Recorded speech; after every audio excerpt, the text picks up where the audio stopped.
Another man done gone. Another man done gone from the county from another It's Jax. man done gone. What up, Dollars? Let's go. Martin Luther had a dream, but Freddy Krueger had a Ruger. Ex-Malcolm out the picture, so now we back to the future. Now we back to these losers embracing death like they used to. Poking out they chest, but listen, son, now you leaking that future. So who's the shooter? Is it your man? Or was it a fan? Or was it a stand? Pop would beg to differ. In hindsight, I bet you he said he was not a nigga. Plus Biggie Smalls was just minding his business, yo. Smoking an Optimo. Somebody got to drop the homie Biggie has got to go. And they couldn't stop it, no, I wish that they could. Yeah, the world needs change, but man, I wish that we would. So why the long frown? A man harmed from a 4 pound. His blood ripples on the floor from the wall sound. His mama sitting at the wake, hoping the Lord's found. Another dead, another gone now. Damn. Another man done gone. Another man done gone from the county from another man done gone. George Eliot said that it's best to be what you wanna be. Fucking do what you wanna do, so I do what I wanna do. Bet you did it to floss. Bitch, I did what I wanted. Bet you did it and lost. Bitch, I did it and won it. Shit, I'm never coming back. Listen, I just wanna rap. Gee, I told y'all all of that on about a dozen tracks. I don't give a fuck. I just wanna rap. Spitting fire on this track like a fucking thundercat. Plus this mic is bleeding roho. This shit is a no-no. Rolling in that low-low. Plus I'm from that Baltimore. Need a folk, smoking on my logo. Ready for the woe, and we so silly with the flow. Somebody call a popo. Heard the lanes and I swear they so too much love for the fame just to go broke. You said think I had the rap game in the chokehold. Never think I got the whole world in a rope. Gotta think of damn dog, you crazy. Is he the next Jay-Z? My crystal ball is hazy, but I don't know, maybe. Welcome to a special solo episode of the Insanity Check. Have not done that one in a while, and I was not expecting to. I have 5 premium shows to be editing. Where I'm finished packing, thankfully. My flight is at 8 o'clock in the morning tomorrow, so I'm getting up early to go to San Diego Comic-Con. There's going to be a ton of stuff we got to do when we get out there. I really should, be sitting down, watching some shows, reading some comic books, preparing for interviews. And instead, Buzzfeed drops an article about basically saying that R. Kelly is out here running a cult of... we'll say they're legal women at this point. I'll get into that later. But yeah, and so it's just been, Twitter's been a mess today. Social media's been a mess. And I knew it started off, I hate to say this when you're dealing with a sexual predator, pedophile, which is what R. Kelly is. It started off okay with most people going, we need to get R. Kelly the fuck out of here. But I knew around noon Eastern time that people were going to, the R. Kelly stands are going to wake up and start deflecting and moving around, things like that. So for those who, for some reason, just have not heard this story, it is in it's in BuzzFeed News. Jim DeRogatis, I probably fucking up his name, but this is the guy who broke the original, it's not a sex tape, rape tape. Back in, I think he broke it in 2002 or something like around then. He's the one that got that tape, broke the story. He's been covering this stuff ever fucking since. So basically almost damn near 20 fucking years. He's the one that's running this. He's been staying on this story. A few years ago, Village Voice did an article as well that went through and meticulously documented every single, all the charges against R. Kelly and the allegations, in quotes, allegations, because to me, where there's smoke like this, there's definitely a fucking forest fire. So they're not allegations to me. I believe they're 100% facts. Because there's been plenty of information out here, but this new article is basically saying that it's basically documenting, if you want to be honest here, it's basically documenting that R. Kelly has evolved as a sexual predator and is now doing everything he can to stay just out of the reach of the law in terms of basically he's grooming young women.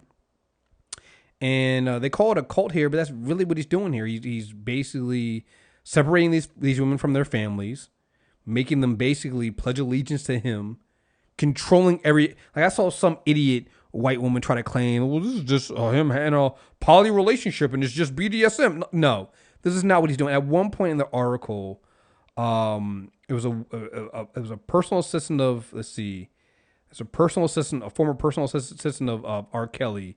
Let's see, there's Cheryl Mack, Kitty Jones, and Ashanti McGee have provided details supporting the parents' worst fears. They said 6 women live in the properties rented by Kelly in Chicago and Atlanta suburbs, and he controls every aspect of their lives, dictating what they can eat, how they dress, when they bathe, when they sleep, and how they engage in sexual encounters that he records. The last time one of them saw their daughters was December 1st, 2016. It was as if she was brainwashed. She looked like a prisoner. It was horrible. Like, this is what's going on. Like, R. Kelly has evolved, and we'll get into this later, but I still fully believe 100% that he's, going after young women, and this is just fucking crazy. This is exactly what cults do. Like, again, you read up on cults, you see what they do. This is separating from. It's not just with cults, because I think it's easy to kind of say cults to kind of, I don't want to say lessen, but almost cartoonify what's going on and lessen like how serious this is. This is what abusive men do. Abusive men separate, women from their families, make themselves the only person that these women can depend on. That's what they do. That's what R. Kelly's doing right here. All right. Let's see. Trying to go there. There's a little bit more detail in this here. Yeah, he says the women in Kelly's entourage initially think, this is R. Kelly, I'm going to live a lavish lifestyle, Max said, who worked as Kelly's personal assistant for a year and a half starting in 2013, and has remained in touch with some of the members in the inner circle. No, you have to ask for food. You have to ask to go to the bathroom. Kelly's a master of mind control, and he's a puppet master. Let's see here. They have a list of what the women are. So there were according to Mac Jones and McGee, the women living in R. Kelly's house in Georgia's guest house or Chicago recording studio last summer included a 31-year-old den mother who trained, quotes, in quotes, trained newcomers on how Kelly liked to be pleasured sexually. So here's the thing about this. Before I even read any further on this, I was like, okay, 31-year-old woman who is the den mother. Again, this is something you see from sexual predators. Look, I watch a lot of ID fucking channel and hate to get on the, I watched Law and Order, I know the law. Look, I watch the ID channel because it really covers, Investigative Discovery channel really goes into a lot of these true crime stuff. Like true crimes podcasts are now the new big thing, but I've been watching like true crime stories on like ID channel for like years now. Like I fall asleep on that shit. This is the kind of stuff you see. There was one case where this is white people. This white dude met this woman. I don't think the 2 girls were his biological daughters. I'm pretty sure they weren't. Matter of fact, one was. They might have both been his wife's sisters, and I think they were. They were her little sisters, and he ended up grooming both of these girls. Started off with just flirting. Doing this game called butterfly kisses, where they would play this game to kiss each other to see how long it could last. His wife hated that game. He did it anyway. He's basically grooming these women, these girls. Started having sex with one of them. Convinced her to kill his wife. Not only did they convince her to kill his wife, then convinced her to take a bunch of pills, crawl into the doghouse, and try to die, and try to commit suicide. All right. Matter of fact, at that point, I think they lied to her, tried to tell her that she wasn't going to commit suicide, but just say that blame something on there. That girl does that, goes to jail for killing this woman, and doesn't say anything for years. The guy ends up going in and marrying the other girl that was there, having a kid with her. Like. You go through and this is a story that you see. I see it throughout the times in these stories. It's just guys do this shit. It's fucking insane. All right. So when I heard that this 31-year-old den mother, I was like, this is what R. Kelly's doing. He's taking some young girl. He's we know for a fact that R. Kelly's been doing this for over 2 decades. All right. So when I see 31-year-old den mother, I'm like, this is a young girl that he probably started grooming when she was, 16, 17, 18. And now he's basically have her groomed to be, training these other barely legal or underage girls to do this. But here's the thing. Keep reading the sentence. Here it goes. She had been best friends since high school with the girl in the videotape for which R. Kelly was tried in 2008. She recently parted ways with Kelly's. So, clearly, because we know that girl was 15, she's the best friend of that girl. R. Kelly's been... This is another one of R. Kelly's victims. He's just convinced her and groomed her so that now she's basically grooming her replacements. It's a 25-year-old woman who has been a part of Kelly's scene for 7 years. Again, do the fucking math. Do the fucking maths. She's been on scene. That's... Come on. Another 18-year-old. 18 in quotes, because if you think R. Kelly started with these women when they were 18... A recent arrival, a 19-year-old model who has been photographed in public with Kelly and named on music gossip websites, a rarity among women in his circle. 19 years old. Now living with him. 19.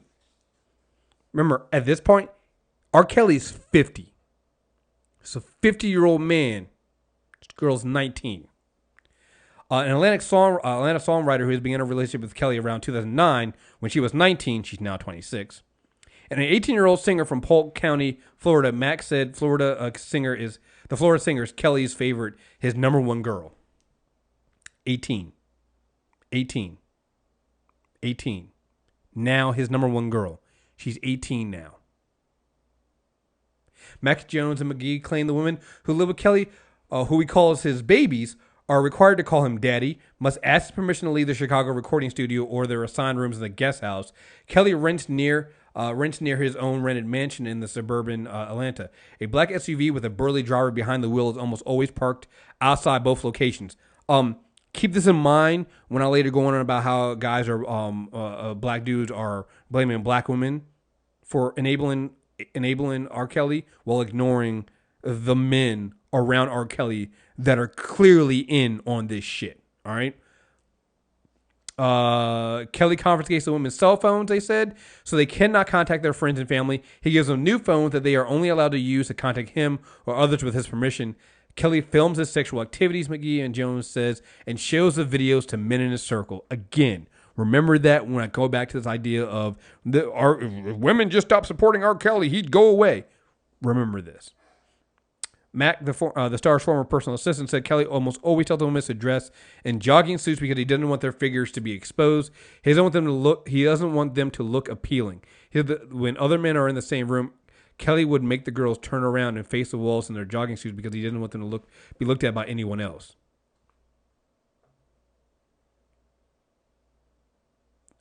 This is insane. The article goes down like there's another clip here. It's 30 seconds. Let me see if I can play it. Let's see. This is let's see. The Georgia singer and Kelly became closer. Tone recalls saying she was frustrated with Kelly. She thought every time she tried to bring up her music career, Kelly changed the topic to sex, and she wanted proof. So Tone and the woman decided to secretly record a conversation between her and Kelly. BuzzFeed News later given a copy of the recording on tape. It's not just what Kelly said that shows his pattern of behavior with the women close to him. It's how he said it, and which is immediately clear from listening to the audio. So let me see if I can play this audio so you guys can hear how disgusting this shit is. You know that song "Don't Hold Back." My song. It kind of got like if you really hear it. It kind of got like got a little remix of the Half on a Baby a little bit. Did you notice that? Oh, I felt that all the way. Huh? I noticed that all the way. I was right off. Okay. So let's say, yeah. He's basically not listening. Let me see if I can... I'm more interested in developing you. Songs are not an issue. You can always do a hit song. You can always do a great song. That's good. Right. Yeah. So apparently it doesn't have the clipboard. So basically, if you hold on, if you just scrolled up. So basically, what it is he said, "I miss my baby." Kelly told the woman before asking what she was wearing. After she replied, he told her, "I want you to get in the habit of telling me what color panties you got on every day." He instructed repeatedly, revealing in his own words the early stages of his power dynamic that demands her parents say had become criminal. This is what R. Kelly's doing. He's learned to this is what predators do. They start learning that you can't go too far, and you got to get smarter, and especially when you get away with it. And that's what R. Kelly's been doing. If you think for a second that R. Kelly is just starting with these women when he gets to 18, he hasn't scoped them out before, and start doing this, that is what he does, and it's fucking disgusting. You know, I know there's a big debate, and I got several things I'm gonna go through with this. There's a big debate on, you know, how much responsibility the parents have in there, and the parents in this are definitely stupid. Like, I know a lot of people are trying to absolve the parents of some of this stuff, but the parents are definitely part of the problem, and I don't think that you can ignore that, because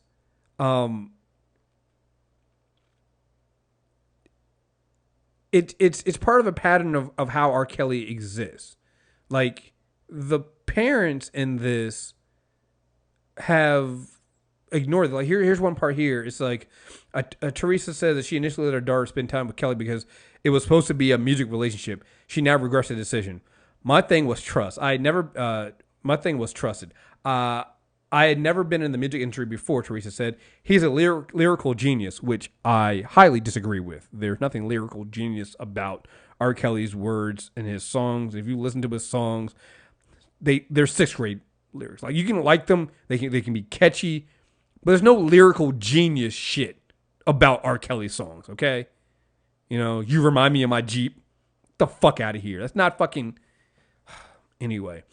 He's a lyrical genius. He's R. Kelly. The fact that he went to court, he was never found guilty. He was acquitted. Doesn't that sound familiar, though? Like, remember, we talk about, like, George Zimmerman and cops who shoot, you know, unarmed black people. You know, he was acquitted, though, and we were led to believe there was no truth in it. How? 20 years of information and a sex tape. How do you not? It's on tape. On tape. Now, I'm not saying you have to watch it. Please don't watch the tape. Don't watch it. But we all know it's a tape. You know? Remember the infamous interview with Torre when he was asked, you know, when Torre asked him, you know, do you like have a thing for underage girls? He was like basically he asked him to define underage. Like how young? Come on. That like you were led to believe how much money? Because that's what it gets to me. Yeah, here we go. Let's see. I'm hoping it doesn't play out. Like teenage girls. When you say teenage, how are we talking? You like teenage girls. When you say teenage, how are we talking? You like. Do you like teenage girls? How old are you talking? Come on, B. Come on. Come on. Anyway, she goes on. Now I got all these people asking about why my daughter is there, telling me all that the charges against Kelly were true. Well, how come you didn't tell me that before? These parents are stupid.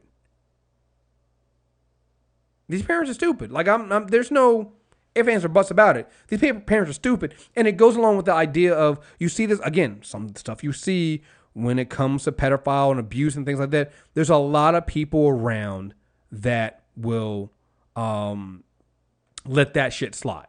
It's a lot of people around that will be okay with, like you've seen it before. There will be, a mom who knows that her daughter's being abused by her new boyfriend. She'll blame the daughter.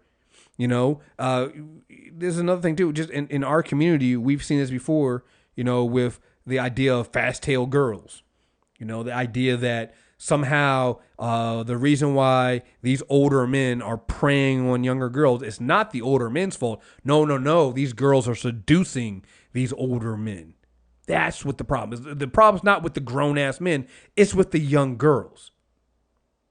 Oh, there's definitely blame to go around with this idea of blaming the victim, because that's what this is, blaming the victim and having them be the problem. Like the idea, that's basically think about it, that's what these parents are doing. These parents are basically going, yeah, I knew all that other shit was going on, but he was acquitted, so I didn't look at all the facts. I didn't look at the fact that there was all these women, literally 2 decades worth of claims. The idea that it is, if you ask anybody from Chicago, and they will tell you it is a known fact that R. Kelly will go around and troll around middle schools and high schools picking up girls.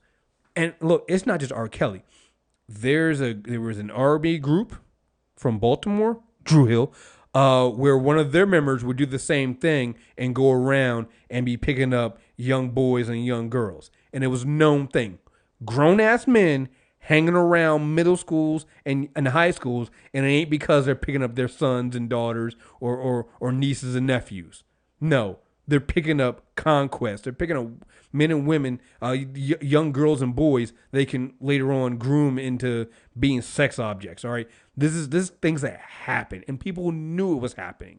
There's no way in 2017 you can tell me you didn't know that R. Kelly was a rapist. Everybody fucking knows. But people turn a blind eye. Because it's this idea of, well, not my kid. Not me. Same shit you see with the reason why we get we got 45 in office right now. You know, all those Trump voters who go, oh, well, they'll take away the Obamacare, but not my Obamacare. They'll take away the Obamacare from them black people and brown people over there, but not mine. And then they're finding out that, oh, no.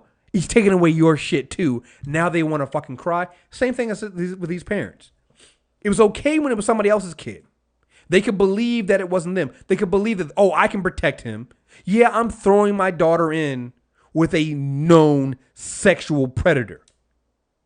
This isn't like, these parents let their daughters go off to college and R. Kelly was some wolf in sheep's clothing. No. R. Kelly is a wolf in wolf's clothing. And these parents go, I know he slaughtered the other sheep over there. He'll do fine with mine. That's what it is. It's like I used to watch another show that I used to love watching. It was like one of those shows where white people would go and they get these exotic animals. And the exotic animals eventually turn on them and eat their faces. It was the thing they would always say was, well, no. My pet tiger, he would never do that to me. I've raised him since he was a kid. No. It would be different. It's like, he's a fucking tiger. At some point, he's going to realize he's a fucking tiger and eat your face. Oh, no. Not my tiger. Yeah, you're a tiger. You named him fucking Shere Khan. He's fucking eating your fucking face off. That's what happened with this shit. Right? Plenty of blame to go around. So these parents definitely get it. But the other thing I've been seeing, and I was getting a lot, like, it was what drove me to jump out here and do the last straw to get the shit out of my mind is, what I'm not going to do is, I'm not going to sit here and allow people to sit here and put all the blame on black women. Like, I literally had one dude do this. He jumped in my mention and said, oh, if it wasn't for black women, they're the ones that go to his shows. They're the ones that buy his old records. If it wasn't for black women, R. Kelly would just go away. Do you understand, like, the amount of fuckery you got to ignore to say some dumb shit like that? You got to ignore all the black men. I'll just stick with the black men. I won't even get into, the white dudes who, are also in the industry. You don't care. The music industry that R. Kelly's in, his profession, is run by men. If it wasn't for men coalescing around R. Kelly and backing R. Kelly's play, R. Kelly would still be a predator. He'd still be a pedophile. But he probably wouldn't have as much power and money as he has now to get away with it. There'd probably be a higher chance of him getting caught. Do you know how many? You can't tell me that none of R. Kelly's boys, none of the artists that R. Kelly worked with didn't sit there and go, yeah, that girl looks kind of young, Robert. How old is she? Think about it. Aaliyah was, 15 when she married R. Kelly? And people use the excuse of, well, she lied and they signed her name to be 18. Her parents knew. Parents are okay with it. I'm going to tell you right now, you know what? I guarantee you, the other men that worked with R. Kelly around that time knew she wasn't no fucking 18. And even then, she was 18. Think about that age difference there. Still fucking creepy. Still fucking creepy. All right? Way fucking creepy. You in your 30s fucking around with an 18-year-old? Creepy as shit. But yeah, like I said, the article we read, you see in there are men in burly men in black SUVs hanging outside these properties to make sure these women don't leave. Again, another thing I've seen. I've seen that with abusive men. Even if the man they get isn't abusing the woman themselves, they'll get their friends, they'll get their boys to sit there. I literally saw one episode where this guy was abusing his wife. He literally locked her in the house. He flipped the locks on the door, so she was locked into the house. One day she's sitting there, and in walks this dude. And she was like, well, yeah, my husband's not here. She's like, no, I know, it's fine. And he sat there. Now she says he never raped her, he never abused her, but his whole job was to be there to keep an eye on her to make sure she didn't go anywhere. As far as I'm concerned, he's an accomplice. And there's so many men like that. I was seeing dudes try to go, well, I remember when Jay-Z kicked off. There have been men that stand up. Jay-Z kicked R. Kelly off the tour. Jay-Z kicked R. Kelly off the tour because they were arguing basically over money. R. Kelly was basically being a pain in the ass and wasn't showing up to events and was causing all kinds of fucking problems. You can look it up online. You can find out why the Best of Both Worlds tour got canceled. It wasn't because R. Kelly was fucking little girls. And the other thing too, that tour happened in 2004. The tape came out before then. So this idea that Jay-Z found a moral soapbox and had a moral epiphany, it was like, oh no, I just can't work with this guy because he's out there, he's raping little girls and he's a pedophile, he's a sexual predator. That ain't what fucking happened. I know people are Jay-Z fucking stands. I know you fucking love 444, whatever the fuck his new album was. Hey, that's all fucking good and well. But Jay-Z ain't kick off R. Kelly off the fucking tour because R. Kelly was a fucking pedophile. That ain't what fucking happened. It didn't. Don't sit there and try to rewrite history. There was plenty. I remember they did plenty of songs with R. Kelly. And you can't tell me Jay-Z didn't notice these young girls hanging around R. Kelly. You can't. Look, and I'm going to get into this later just about how we as black men know that we've done this shit. And we've turned a blind eye. There's a lot of black men, a lot of men in general who continually turn a blind eye to R. Kelly right now. Not only just that, but you're not going to blame women for supporting an abuser when it's black men.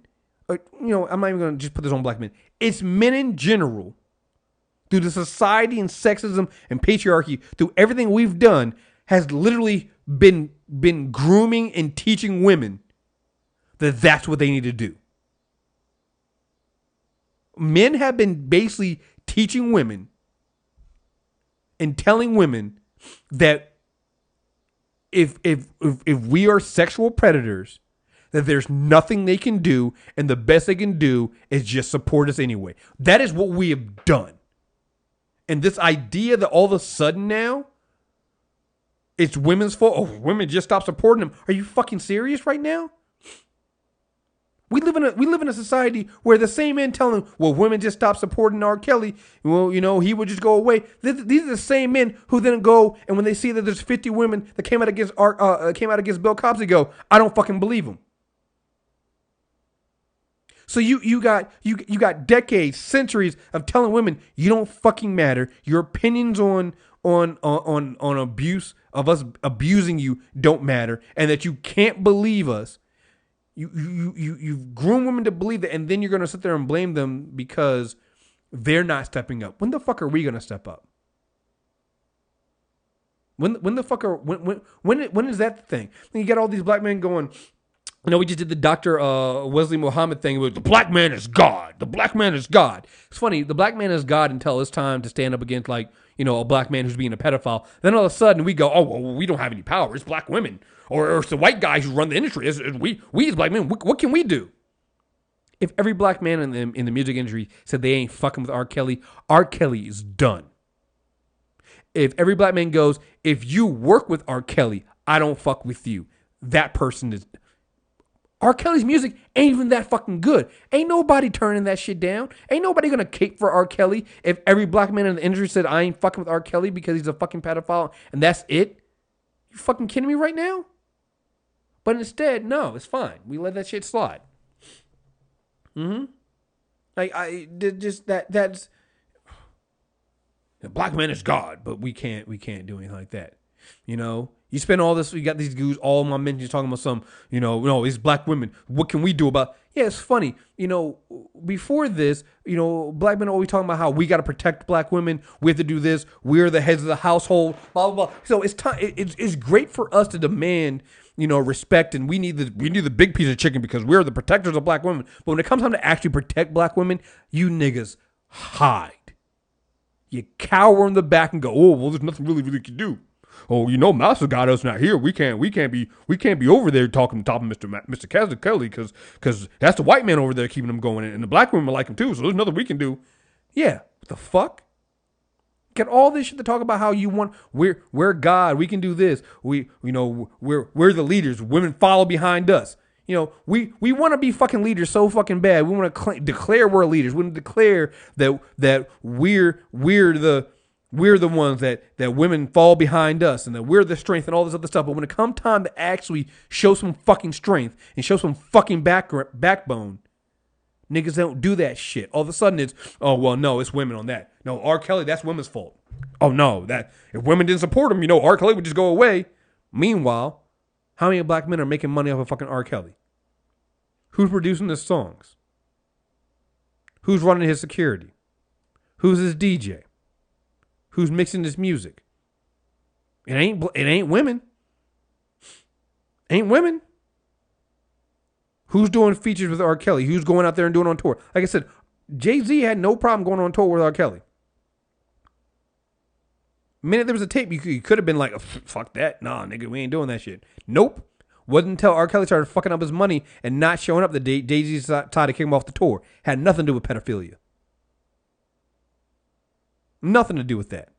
You don't fucking stand up to protect black women and black girls, but all of a sudden you got something to fucking say. I couldn't stand this shit, man. All these motherfuckers came into my mention today talking about that shit. Let me see if I can find some of this shit. I mean, you could tell black women to stop attending concerts. I don't see how that's the fault of black men. It wouldn't be a concert if it wasn't for black men.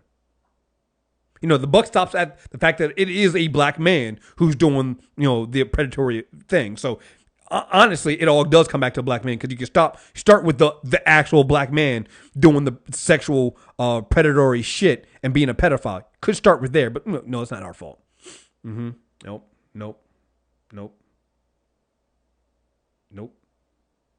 Everybody else. I know it's always funny when these niggas got king in their names. You got a king in your name. You call yourself king with this dude called King TJ. King TJ. But got a timeline full of it's black women's fault.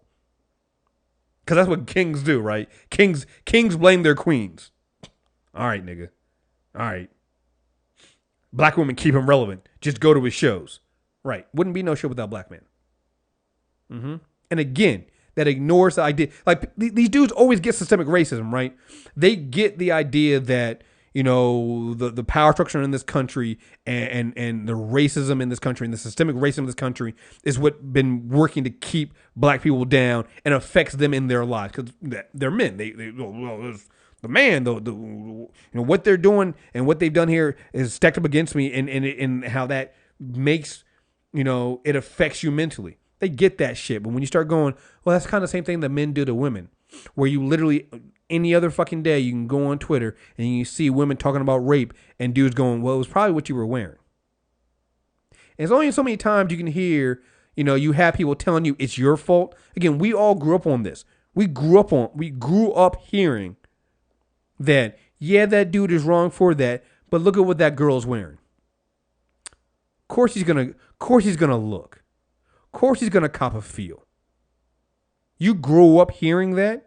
You're a woman who grows up basically hearing you ain't shit. If any man does anything to you, it's your fucking fault.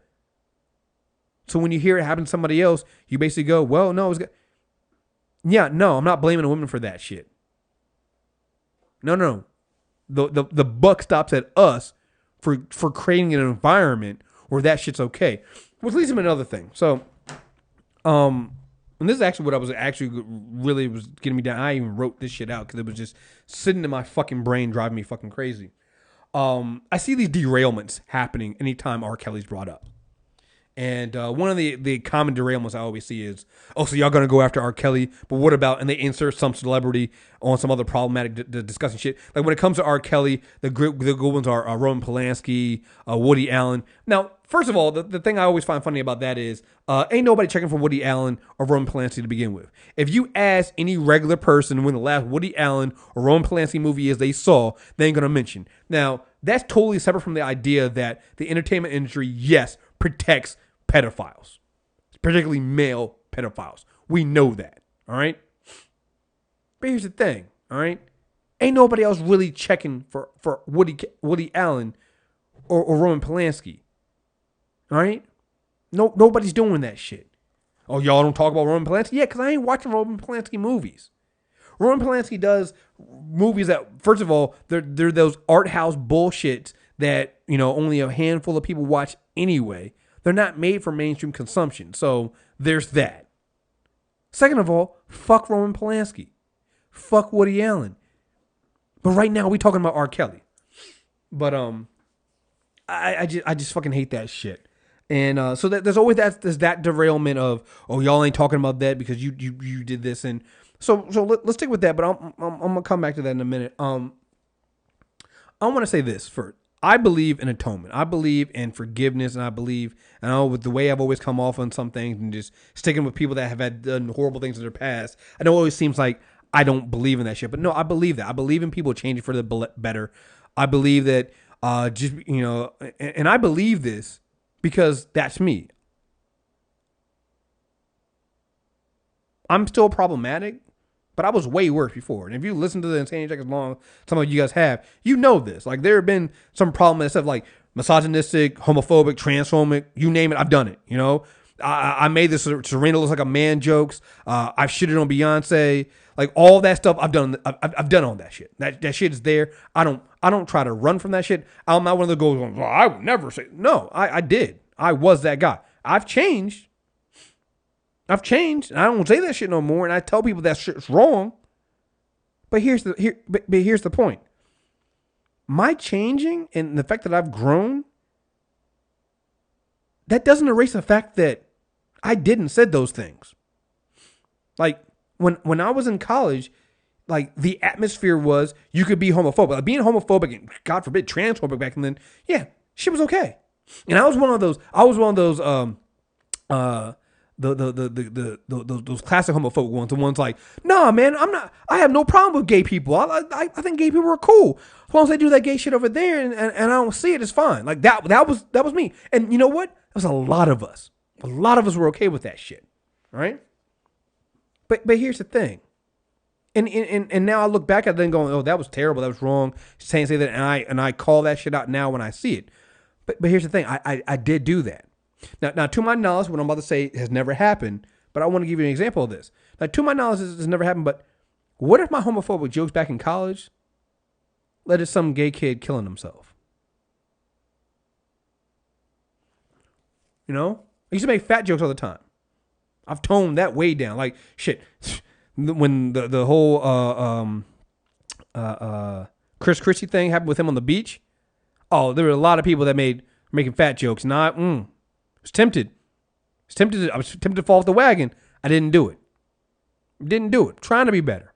I'm not completely there. I still thought it. I'm not completely changed, but I did it. Right? People know on the show. I used to make these fat jokes all the time. I used to go in on fat people all the time. All right? What if my fat jokes added to somebody's already unbearable depression? Probably has. Not gonna lie. Probably has. Maybe somebody who's listening to the show right now, I did that. Me changing now doesn't change that. The fact that I don't do that shit no more doesn't change the fact that the shit I said probably hurt somebody. More than likely hurt somebody. So yeah, pat myself on the back. Good for me for growing and changing. But that shit really doesn't do much for those who the damage is already done. Like, good on me, but this shit ain't about me. Like, good for you. You changed. But, like, you still were homophobic. You still were transphobic. You still did all that shit. And that's why I don't get mad when somebody says they can't forgive me. I don't get mad when somebody, still has me blocked from the early days of Twitter. Like, that's the consequences of my actions. That's my cross to bear.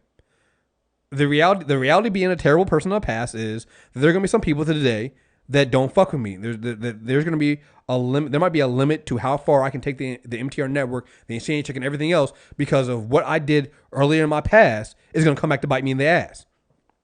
I have to eat that. There's nothing I can do about that. The only thing I can say is, you're right. I fucked up. I'm different now, and basically give a cautionary tale to anybody else going forward. All right.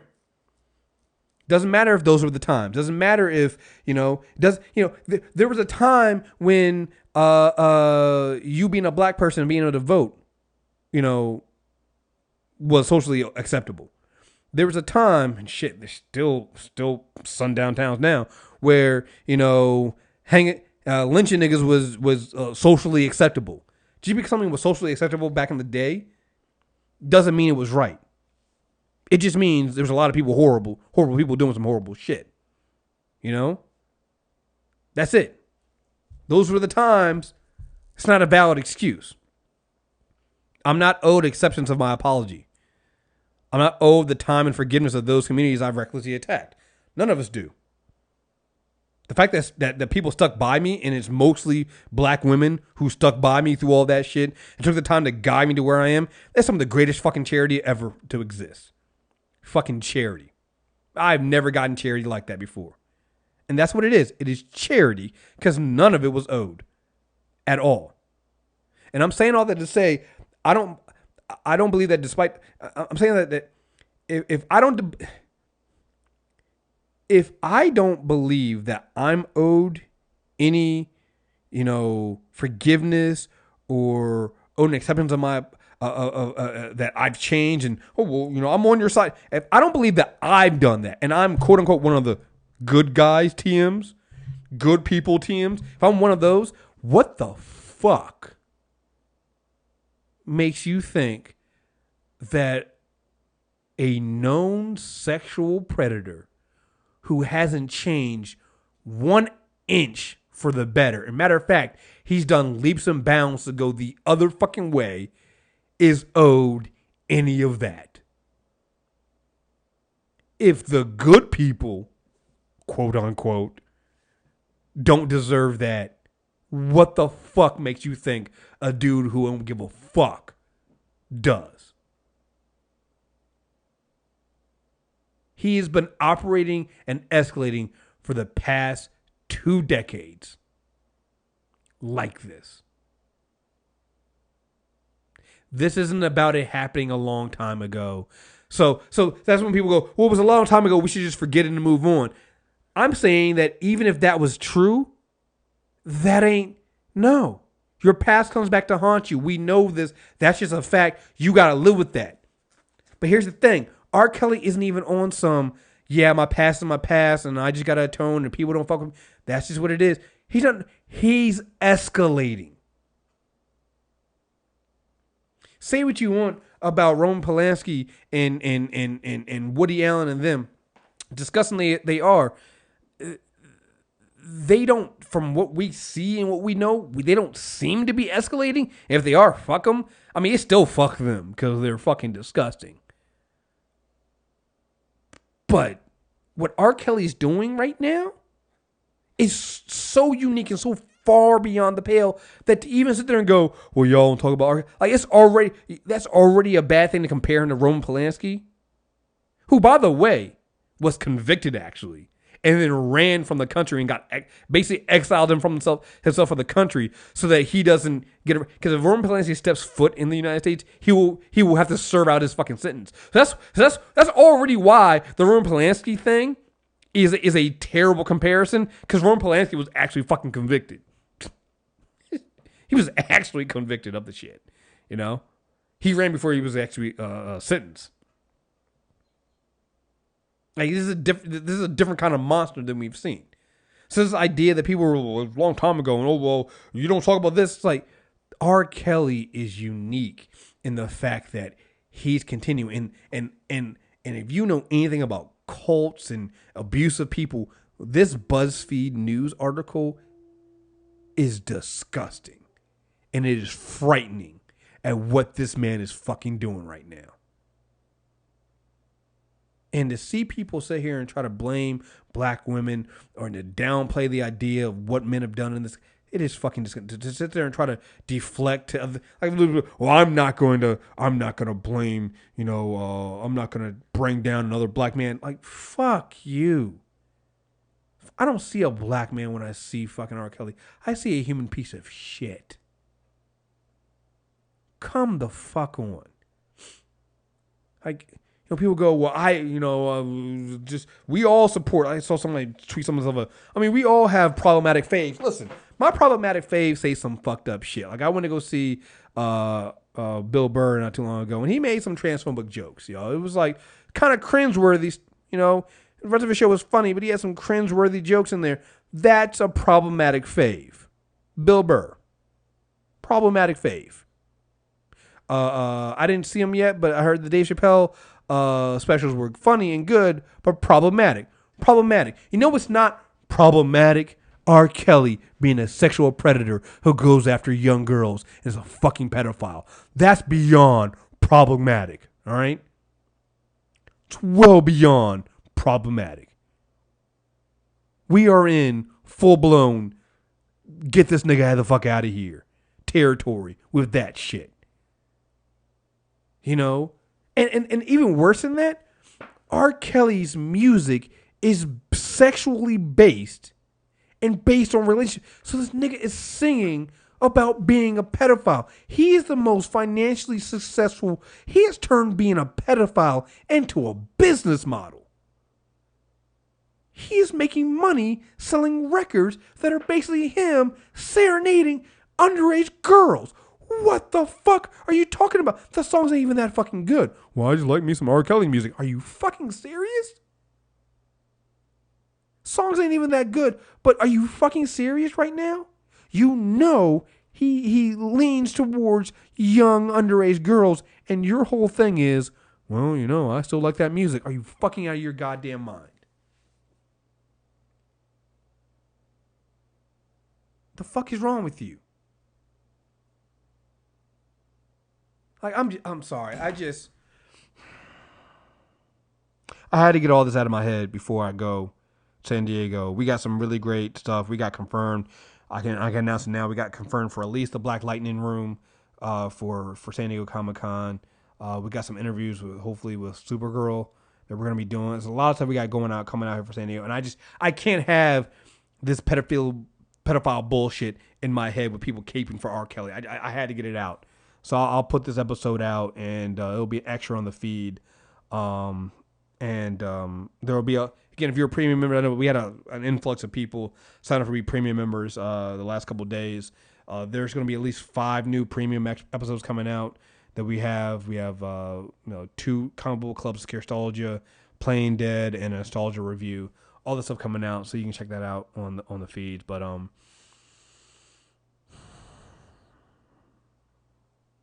yeah, man, this is one of those things that if you can't get R. Kelly out the paint, like, what's the line? If R. Kelly is not your fucking line, then what is? To me, you have no fucking morals. Well, I can look past. How can you look past anything he's done? Like, it's just fucking insane to me. Like, this is a man. I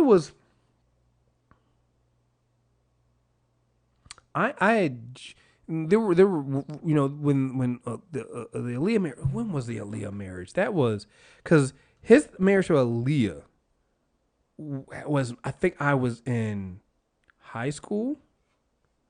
I think so. I was either high school or middle school. All right. I gotta see. 'Cause I want to see. Because Aaliyah was. Aaliyah. Aaliyah's was 3 years older than I was. 3 years. So that means when she married R. Kelly, I was 12. She was 15. All right. It's 1994. Actually, I think no, I'm sorry. Yeah, she was married in 1994. He married a 15-year-old in 1994. I was in middle school. So when people go, oh, well, you don't say, I said some asshole goes, yo, so y'all gonna cancel and stop listening to Marvin Gaye because Marvin Gaye did all this? Ain't nobody checking for Marvin Gaye. He just say, nah. Like, nigga, Marvin Gaye died he was killed when I was 2. I was 2. I'm sorry I couldn't go on the rampage about fucking, Marvin Gaye. I was still shitting my diapers. Sorry. All right? But R. Kelly, basically since I've been introduced to R. Kelly, since the age of 12, he's been a pedophile since day one. I'm growing up on this and we're saying no. It's disgusting. It's ridiculous. 1994. And people are still caping for R. Kelly. What's your line? When you tell me that, you have no moral line at that point. If R. Kelly isn't the one that crosses it, you have no line. There's nothing that can be said. There's nothing that can be done that you're just not going to be okay with. Because why? Why stop with having sex with 15-year-olds?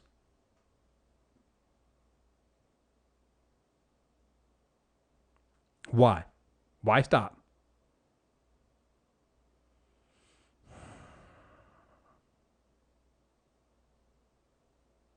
Like I said, I just had to get this out of my mind, yo. I had to. It was just too much. It's too fucking much. Too fucking much. So, anyway, we'll be back in August for Insanity Checks. There'll be I think there'll be a UD pod coming up. Obviously after this sometime. Obviously, I told you guys there'll be a bunch of premium shows. We might do some special Super Tuesday or something like that to recap San Diego or something like that. But we'll be back for the Insanity Check in August. So thank you guys very much. Thank you guys for just letting me blow off some steam and get this out of my head, yo. Cause I needed to, because this shit is just too fucking much. So thank you guys. Peace.